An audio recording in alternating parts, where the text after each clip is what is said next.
my name is Lisa Portland, and this is the Slow Love podcast series where we talk about dating apps, intimacy, and relationships during COVID-19. This is produced in conjunction with Contento, and today we have a fantastic guest chatting to us, Professor Bronwyn Carlson. She's an Aboriginal woman who was born and lives on Dharawal country in New South Wales, Australia, and she's also a professor at Macquarie University within the field of Indigenous Studies, and she's conducted a whole heap of extremely interesting research into the politics of identity, who counts as Aboriginal today, which is actually the title of one of her books. So she examines indigeneity as well as indigeneity within the social media space, and in particular dating apps and the impact of dating apps on Indigenous people and with respect to racism as well. So a fantastic guest. Hello, Bronwyn. How are you doing? Hello, thanks for having me on the show. I'm really looking forward to this podcast. I've very much enjoyed listening to some of the other ones. So it's fabulous. Great. And so, Bronwyn, tell me a bit about how COVID has impacted you and your work, just to kick things off. Yeah, well, I guess it's been a real roller coaster for many, the whole COVID situation. Lots of conflicting information, various freedoms, harsh lockdowns that don't appear to have any logic. Like I was thinking about the 8 p.m. curfew in Melbourne. Of course, I'm not in Melbourne. I'm here in Wollongong on Dharawal country. But I think about that as an example. Is COVID more spreadable after 8 p.m.? I'm not sure of the reason for the lockdown. And I'm also, annoyed that footy players are given so many allowances when people can't attend funerals or treatment for medical emergencies. So there's lots of things going on in COVID that don't make sense to me. But in terms of research, of course, we don't have the ability to go and connect with people, and everything is digital. And I think we might all be getting a bit of Zoom fatigue because all of our conferences and all of our projects and team meetings and everything is via Zoom. So we're constantly on Zoom. And I do miss the interaction with people, I think, which has been the biggest impact. And last week I went up to our office, and we have a beautiful new arts precinct which was purposely built for the humanities at Macquarie University, and it's the most magnificent building, and there's this magnificent artwork in there that one of our students designed, and it's meters tall throughout the center of the building. It's fantastic. And so I went on campus last week for the first time in a long time, and a whole bunch of my staff and PhD students all came in, and we just sat around this big table, and it was that connection that we really wanted, the cultural yarning, the whole being there with people. I don't think you can beat that. And I think the digital world is fantastic. Obviously, I do a lot of research there, but I think human contact is pretty awesome. Okay, very interesting stuff. And look, I'm interested to know your perceptions around this idea around slow love. So I know that you do a bit of research in the dating app space, or a fair bit, and particularly for Indigenous Australians. And there was this narrative that sort of happened at the start of COVID when we went into lockdown, that we were moving into this, more romantic sort of landscape, this Jane Austen-esque sort of slow love world where, people would spend more time getting to know each other before they moved on to the hookup because, we were physically distancing at that point in time. What do you sort of make of this? Do you think it's just a bit of media puffery, or do you think there's anything around it? I mean, there certainly could be something to it, but, I think COVID has moved us more and more into this digital world where our lives are playing out on these digital platforms. And we've already seen a lot of our private and social life play out on social media in recent years. Since the invent of kind of Facebook, it's taken over, and we're all digitally engaged in any case. But people are innovative and come up with all sorts of new ways to operate and be part of society. And that's one of the things I love about studying people. So online chatting and other sort of engagements have continued, if not increased. So people are online just for that kind of connection. And people have been using Zoom for parties and connecting with their friends and having drinks on Friday nights and having dates via Zoom. So I'm guessing that people have also engaged in all sorts of intimate activities using online platforms, which people doing long distance relationships have always done. So I think that's part of it too. And I think that what the COVID and being distant, having to remain distant, has also built up some sort of sense of anticipation about what could happen in the future. And so it's that, it's I don't know if you read a lot of the sort of those kind of Mills and Boonsy kind of stuff, but it's always the anticipation is the space of excitement, I guess, in those kinds of stories. So I think COVID has lent itself to building up of anticipation for what could happen when face-to-face is possible. But I really just don't think we know enough about how people have managed to cope and have managed to maintain some sort of social and intimate life in this phase, because it's still kind of playing out. So I'm guessing that there's going to be a lot of research focus on what people got up to at home and how they've maintained their kind of intimate relationships, or built them, or indeed began them in online spaces. But yeah, I guess that kind of anticipation is something that's we don't often have in contemporary times, where we're fast paced and moving and we get on with things. Those old ideas of courtship aren't really applicable in contemporary times. The hookup is a real thing. But I think, the social distancing is now introducing some anticipation. Okay, interesting stuff. And look, I'm interested to find a little bit more out about your research generally and your work before we sort of plunge into the questions around Indigenous Australians, racism, and dating apps. So tell us a bit broadly about your research and your work. So I guess my interest in social media began when I was completing my PhD on the politics of identity, and specifically as that relates to Aboriginal people. And some of my research participants actually commented how they fashioned their Facebook profiles.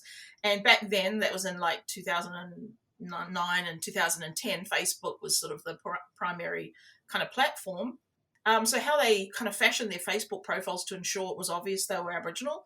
And I think what this was driven by was a sense of pride, but also combating things that people constantly face online, like, you don't look Aboriginal, you don't even, you look like this, you look like that. So it was a little bit of that as well. And so I also wanted to concentrate on the notion of community. And sort of back then, I wondered if there was a real sense of being part of a community online. Did it exist? I mean, these were all big questions that hadn't sort of been asked of Indigenous people back then. So, certainly Indigenous people have utilised digital spaces for a long time. I'm not suggesting that's anything new. And including engaging in the old chat rooms that used to be about, where it was kind of like those funny little kind of computer programs that people used back in the day. So after I graduated, I applied for a Australian Research Council grant to conduct a national research project that looked at Aboriginal identity and community online. So I wanted to really see, are Aboriginal people using social media, in numbers, and is there a sense of community online? And the findings included that Aboriginal people were indeed utilising these platforms in high numbers, and research has indicated that, that we're doing that in rates higher than non-Indigenous people. And even in our most remote locations, the uptake is pretty significant. I think recent research said that over 60% of people in remote communities, Indigenous people this is, are online and participating on social media. So even back then, some of my research participants spoke about Grindr. And I didn't know much about that space at all. I literally hadn't actually even heard of it. Most people were talking about Facebook. And some were actually even talking about MySpace from memory from back in the day. So from that project, it became clear that Aboriginal people were using social media for all manner of things in everyday life, to seek help for things they needed, health, education, employment advice, cultural connections, and all sorts of things, including love and hookups. So that kind of led me to a second research grant that I wrote for the Australian Research Council, which was successful. So I've been very fortunate. And that project was also a national project that focused on help seeking and giving on digital platforms. And what came out of that project was that Aboriginal people face extraordinary challenges online and were targeted constantly by racism, hate speech, and their lives were really, really impacted by this.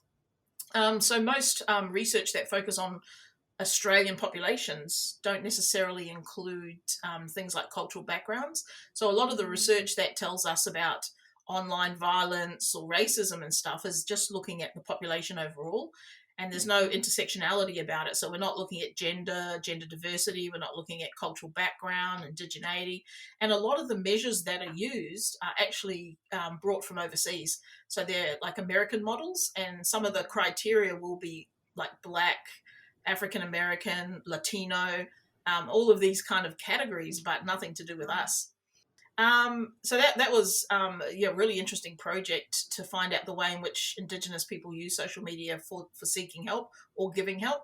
And so then from that, and realizing the extraordinary level of racism that's people are suffering online, and I've experienced that myself, I wrote the third ARC grant, which was awarded this year. So I've had 3 for 3, which I'm super fortunate to be able to continue this research. And so this one is looking specifically at online violence. And of course, this project has been impacted by COVID, but we're working on the parts that we can, like building relationships and literature review and all those things. But in every single one of the projects so far, online hate and racism and violence have been the constant theme. Okay, so let's dig a little bit more into your the research that you did do around Indigenous Australians dating apps and racism. I mean, I think that it would come as a huge surprise to a lot of people that dating apps are platforms where people experience high degrees of racism, and it's definitely something that I think it's important that we bring to light. So tell us a bit about the trends that you found for Indigenous people on dating apps. So I guess I sort of fell into this kind of topic, online dating. It wasn't really a real focus of any of those projects, yet people spoke about it because they talked about their everyday experiences. So people shared with me their experience of intimate life using social media apps, and including Grindr and Tinder for the most part. And I know there are others that people use, but those were the most ones. And they were mostly speaking about identity and some of the implications of being Indigenous on these sites. So, for example, the pool of Indigenous people on dating apps is relatively small. Like we only make up 3% of the population. So on these dating sites, our numbers are small. So the chances of knowing someone, another Indigenous person that is pretty high. And this can be problematic if family or community don't know that you identify as queer, for example. And that was the case for many participants. There's a lot of homophobia, queer and transphobia in our communities as well because of the introduction of Christianity. And that continues to impact our own ways of understanding gender and sexualities. And so for a lot of people, there were some anxieties around, who they might bump into in those online spaces. So one story was where a gay man had used a different name on one of these sites to protect himself from being known by his family and community because he hadn't come out in those spaces. And one of his cousins had also done the same thing. And when it was time to meet in person, there was this awkward situation of hi, cuz. So there's those things. And of course, for Indigenous people too, there's, in that circumstance too, where you're related. So, and sometimes we don't know those things because of the way colonialism has operated. The main commonality of experiences for those engaged in online dating and dating apps has been racism, which is sad to say. And as I wrote in that article, racism towards Indigenous people has little to do with the argument about sexual preference. And so that's often the argument that it's just sexual preference, like I don't like the look of a certain kind of cultural background. But given there's no phenotypical look and that Indigenous users of these sites have a real diversity of appearances, so they're not all from one particular place, there's a whole range of what people look like. The idea that racism remarks were about sexual preference then, so those racist comments saying, well, I only said those things because I prefer a white dude or something, is really false. So in one instance, an Aboriginal woman was asked if she was a petrol sniffer, which is not about a particular look. That's clearly about racism. So it had nothing to do with looks. So the idea it's about sexual sexual preference is pretty false in the Indigenous context, and probably just racist across all contexts, really. Yes. So I've since done some interviews recently that are asking specifically about dating apps, and I think some interesting trends are emerging. So from the previous stuff, a lot was around racism, because I didn't ask specifically about people's intimate lives. So in this round of interviews, I've been asking people more specifically about that. And so one participant spoke about he has to really think deeply about his own ideas of sexual desire and how he might be influenced by colonial ideas of beauty and attractiveness that he's grown up with. So understand what is good looking, what is not, what we should be attracted to, which is often portrayed in media. We grow up, immersed in this stuff, film, media, all the stuff. And he was talking about the way white men are preferred on Grindr, for example. And so there's been a few studies which has demonstrated that white men are preferred on Grindr, for example. And on that research, which I wrote about, Aboriginal people were ranked really, really low towards the bottom. But again, it was based on this phenotypical idea of what we're supposed to look like, which is just false. So another participant spoke about body sovereignty, which I thought was quite interesting. And she said that white men have taken so much and get so much that she actively will not date or hook up with white men. And so this wasn't based on, I prefer black men. It was based on the fact that she feels white men as colonists have taken too much. And so to understand this, we need to really understand the violent history of sex and rape of Aboriginal women, queer mob and children at the hands of white men, and how they've been protected. And so in this, in cases like institutions and who are responsible for the forced removal of children, etc., have been protected over time. And so those crimes have never been accounted for. So she's made this active decision that she's got sovereignty over her body. And so that's not going to be allowed. But there are also fun stories of love and intimacy and successful relationships and great hookups, like people talked about great night out. One spoke about 2 long-term relationships that he had been engaged in for over 5 years met on Grindr, and others are married to people that they've actually met online. So there's these great successful stories, and there's always the funny stories about hookups, and then you find out you're related, or things just don't quite work out, how you thought. So there's those kind of funny stories too. And what I love is that people post them on social media too. Like they're all like, oh my God, look what happened to me. And they'll post up these posts. So I don't want it to just seem like online dating for Indigenous people is this miserable site of toxicity, which it is in some ways. But from that, we have agency. We're not just victims who are constantly victimized, that we also have some power in the way in which we operate. And we could see that by that woman who said, I have body sovereignty and I'm going to determine who gets to touch me. So, we see the strength of Indigenous people there as well. That's such interesting stuff, Bronwyn. I feel like you do like really important work within this space.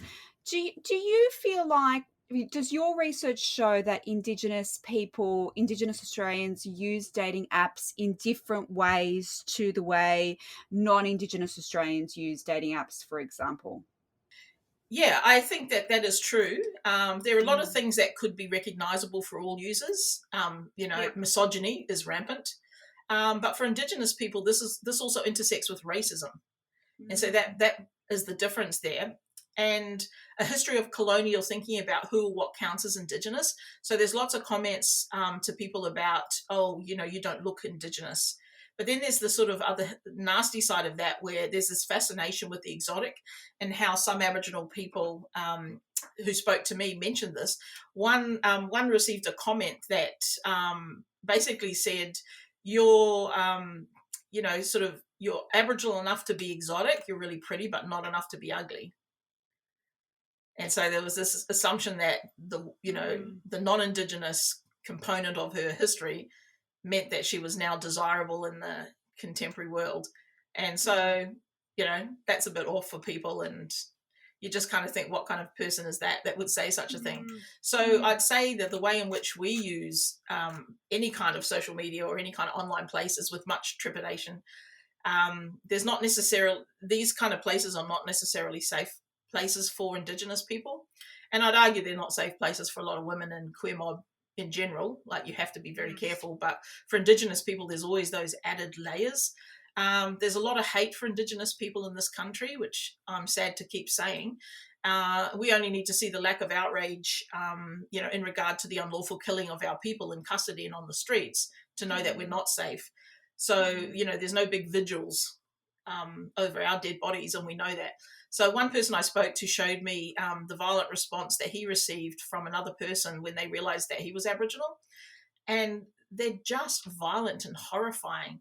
I saw a post on social media where a queer person had posted also some of the communication they received in a post. So they were on a dating site as well, and they had received this post, and the person said to them when they found out they were Aboriginal, maybe I should treat you like Cook did back in the day.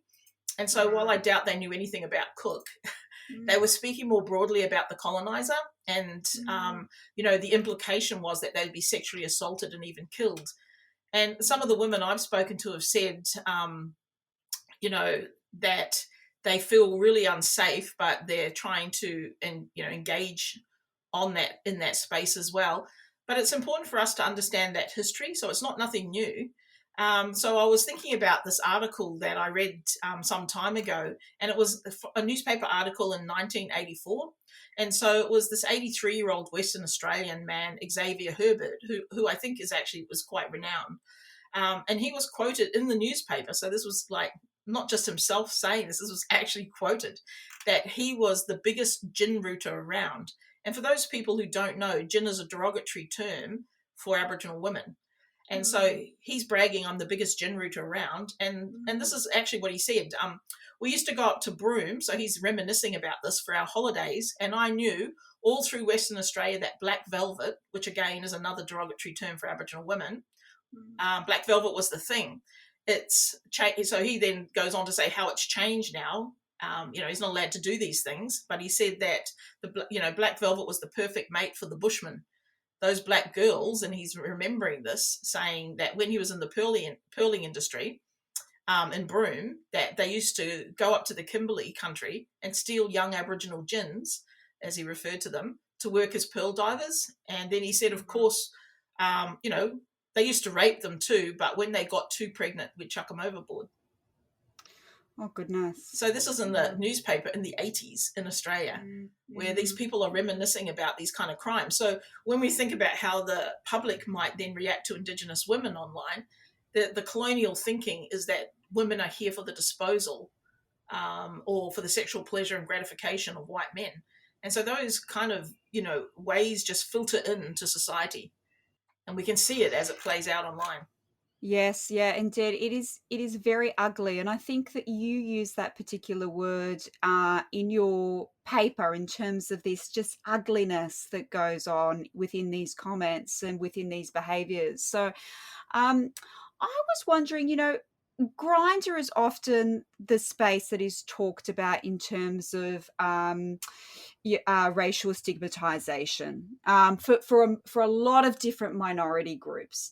What sort of role do you think that these dating apps like Grindr have to play in terms of eradicating these behaviors or setting up environments that aren't conducive to this type of stigmatization?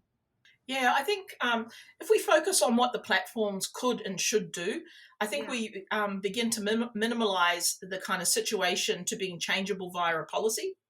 So the policy says you can't be mean to other people and you can't act racist, so then everyone will follow suit. And it's, in my experience, not generally the case that people are active agents and find other ways to do things. So the situation is systemic and it's embedded in all our institutions in Australia. And so racism, and particularly that's the kind that's directed at Indigenous people, is so prevalent in all spaces and places in Australia that we need something more than just getting media outlets to think about their role in terms of policy. And I know just recently a couple of the big platforms have asked me my advice on combating hate speech and violence online towards Indigenous people. And you know what some of the biggest problems is a lot of these platforms have their beginnings overseas. And while we have, branches here in Australia, they operate through international law generally. And so when they start thinking about dehumanization or racism, they're always using a lens from the US. So they're talking about how racism applies between African American, Black Americans, and white. Again, they completely forget that they have Indigenous people there who suffer racism on a daily basis.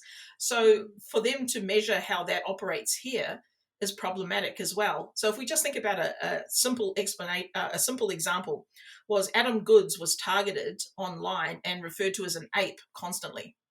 Now, if you think just being referred to an ape constitutes racism in all contexts, it doesn't. Because in some contexts that is like you're acting like an ape, you're fooling around. But in the Indigenous Australian context, it very much implies a non-human status. And we were actually regarded as part of, being closely related to primates. So here it's an absolute racial slur. But those big platforms wouldn't pick that up because they base all of their policies and procedures on the US and other places. So what's really needed by these platforms is for them to engage more broadly in what's known about Indigenous people here in the history in this country, and to employ some damn Indigenous people in there to help combat some of this stuff so they understand it, recognizes, or help them develop their policies to start with. I went to one of those big platforms and they were wanting to know what they could do to make life better for Indigenous people on their platforms. And I asked them how many Indigenous people that they had working there. And you could have heard the chip, chip of the crickets. Nobody, but they did tell me that they'd hired an Aboriginal artist to do a mural in the hallway. Right. Yeah. I mean, I think you raise a really interesting point because you're right. Most of these dating apps have their genesis in the US or sometimes in Europe, and their presence in Australia is pretty minor. And so they aren't sort of targeted towards the Australian landscape as such. I think you make a great point in terms of, the need for having more Indigenous people employed within those organisations here in Australia, and hopefully something that will happen in the coming years. But look, I was interested to know, like, dating apps are important spaces for describing identity and also in terms of performing different elements of identity that might be not so authentic as well. How do Indigenous Australians perform Indigeneity on dating apps, if at all? Well, I guess, in a lot of ways it depends how safe they feel and some other considerations. So on dating apps, there's also the issue of homophobia. And for some, they've not come out in their community. So to perform their sort of like open front stage selves on social media apps, when they have different stories that need to be told. So I guess it's really around that safety and how they feel. But I've seen some fabulous things where people will actually post up pictures of themselves in perhaps a possum skin cloak or wearing ochre. But again, that is like, really difficult. I mean, Nova Paris turned up at, in Parliament House wearing ochre on her face and was targeted online on social media and called all sorts of names and told to go back into the bush and eat witchetty grubs and all this sort of nonsense. So, even at our highest sort of level of public, personalities get targeted. So, but what I've seen is people, often when you go on social media sites, you can tell someone's Indigenous by the things that they like and do. And obviously for us, we can see who they're related to.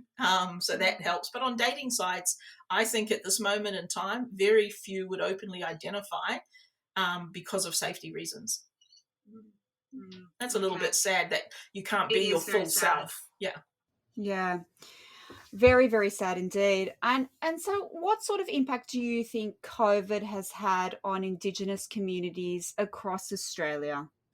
Wow, COVID, like most things, has had significant impact on Indigenous communities. And I think it's important to note that pandemics are not new for us. So Australia has a history that is also remembered in the stories that are passed down. So we still know stories about other pandemics. And we're also used to operating in chaos. So we're used to operating in this space where we know we're not wanted.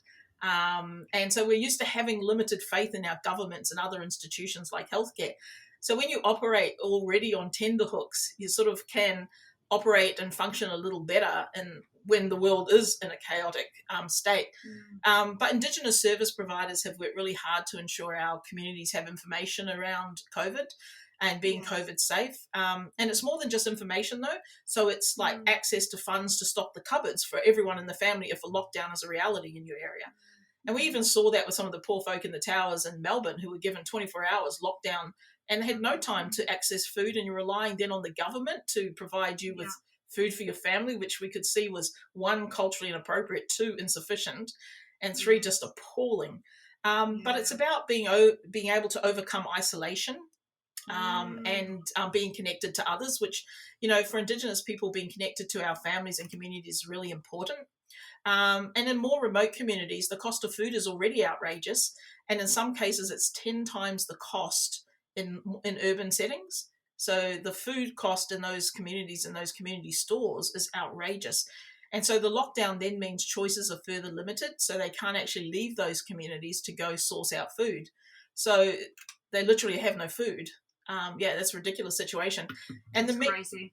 The media has continued to, with its racism, you know, so if we think about the Black Lives Matter movements that have taken place, you know, the media keeps reporting that the Black Lives Matter protesters are endangering lives, even though there are absolutely no findings to indicate that this is true. So Indigenous people are still dying in custody at appalling rates, but the focus is on the protesters and COVID, not on the actual deaths in custody. So the problem is always that we know so little about the impact of these situations. Research really needs to take an intersectional approach. You know, I look at some of the research even on online violence, and it really mentions Indigenous people, yet we're one of the biggest targets. Bronwyn,